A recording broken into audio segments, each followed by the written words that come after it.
I'm keeping the baby. So she is there, second. Huh? When I line race, I know Henry brother.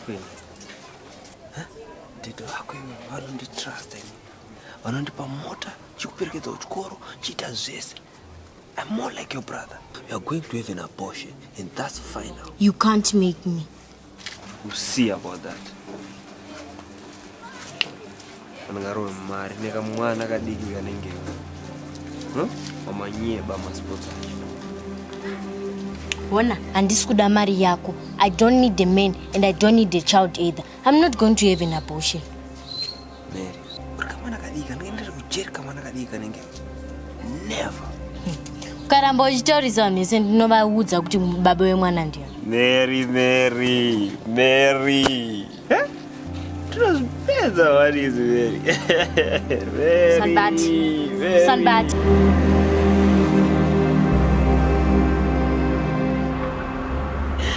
He gets to have a child. And this is not fair.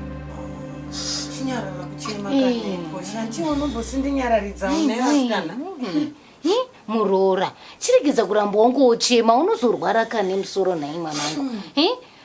Ukati inye mwana wemusango uye mukabva machimba mukadaro. Mama kuna chinonzi mwana wemusango. This is his legitimate child. Apari kuramba mwana wachona kumuchengeta. Kuti nditozozviziva nditori nayo kuti mukadzi wachada kuendesa ukoti. Asi kanti mwana uyu akaitwa imimi naSidney musati masangana. Ina handione kunge akachitwawo. Asikanaka motoshinga semunhu wemukadzi. Why is it women are the ones who are supposed to be strong? Why is it I have to be strong? Nandiziviwo mwanangu. Asi ndozvo zvitongori pachivanhu chedu. Varume avatongogara vanongonzi vari right. Ndiwo vana baba. Ndinozvinzwisisa mufunge because situation yaurika iri complicated zvisingaite. Asi iye Sidney wacho ari kumboti chiko nenyaya iyoyo. Turangarira pake nojiyadza payambaya. Saka vaipinda mumakomba tsvaga pekuzogara vagara nemukadzi uyu. Mukadzi uyu vazomudza kuti ane mwana wake. But iye Sidney wacho ari kutaura kuti aishandisa protection all the time. Why see? Pakaenda kuchiyadza bye. Exactly. Officially na Sidney patakadanana first 2 weeks station protection. Rechi 3 rachona tatopinda mapersonal.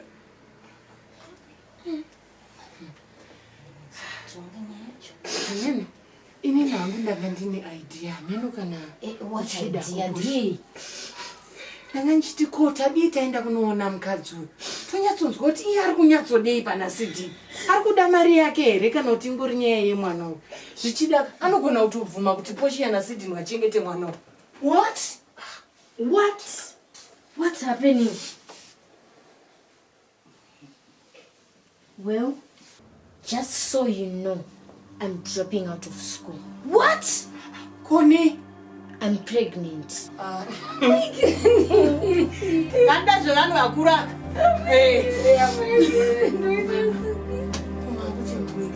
Even her gets to have a child.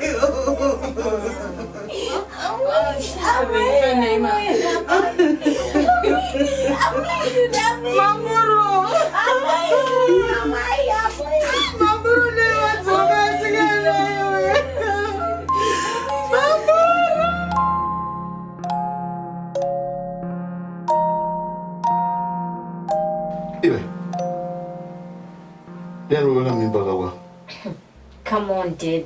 Don't pretend like you care about me. Mary, you're still my child living under my roof, for God's sake. You're still underage. Rape. This is rape. Mary, wakuita zvevakomana here munhu anogona chikoro. Then how did you get pregnant? The obvious way. Mary, tiudze ndiani murizi wemimba iyi. Nditore bhandi, nditore mugotsi. Tigare pasi apo ngatizaurira kudhara. Gare pasi. Haiwawo, chitaura ikai munogona kutaura kwacho.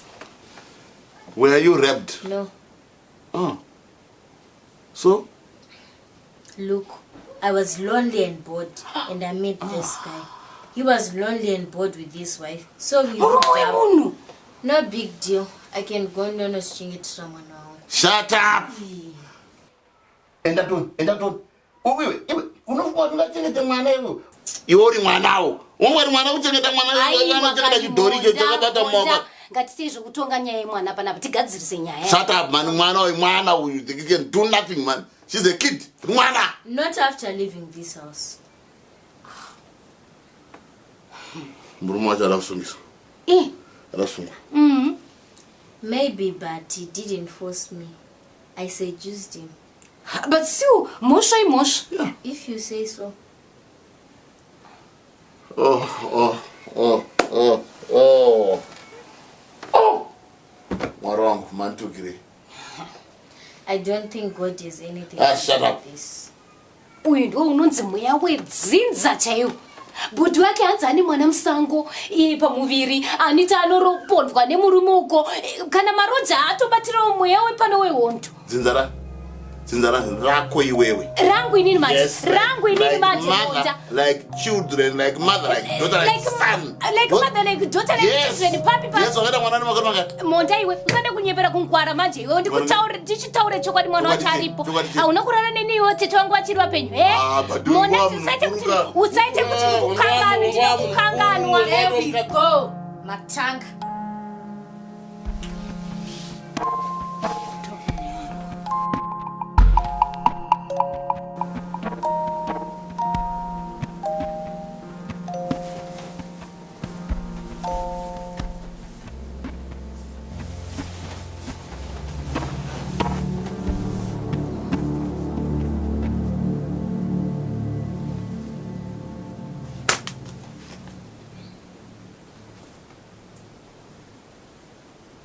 You should bring the child home. What? Kanari wako. Do a DNA test and bring the child home. No. That's a bad idea. It's not the child's fault that you went sowing your seeds to everyone and never looking back. I told you, I'm 100% sure the child is not mine.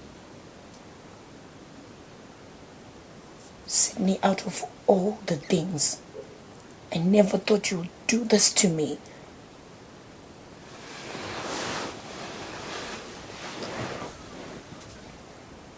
I'm not doing anything. I haven't done anything. This happened way before I met you. Way before. Still, it's unfair. You get to have a child. Even your sister gets to have a child. Sure. I'm not the one who keeps miscarrying.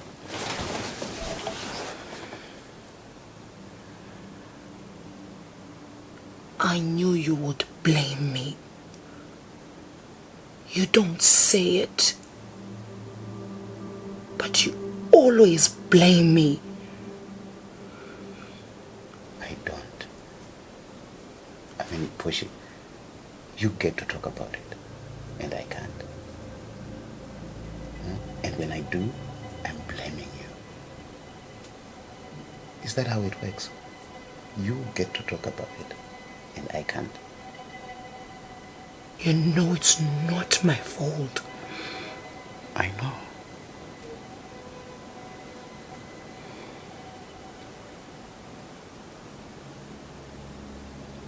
Tell me about her.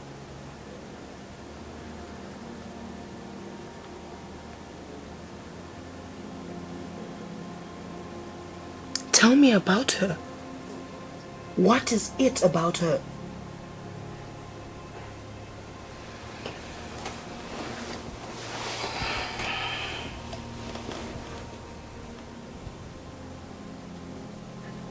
She was old.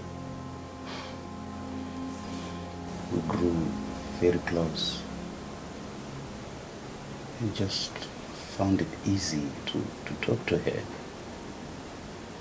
I mean, to talk to her about anything.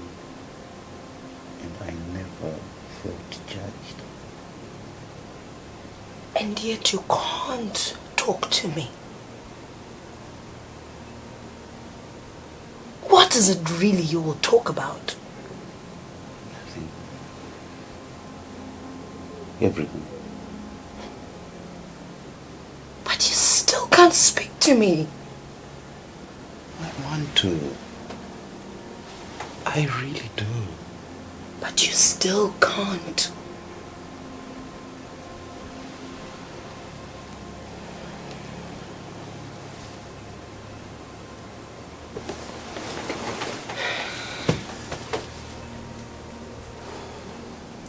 Tell me.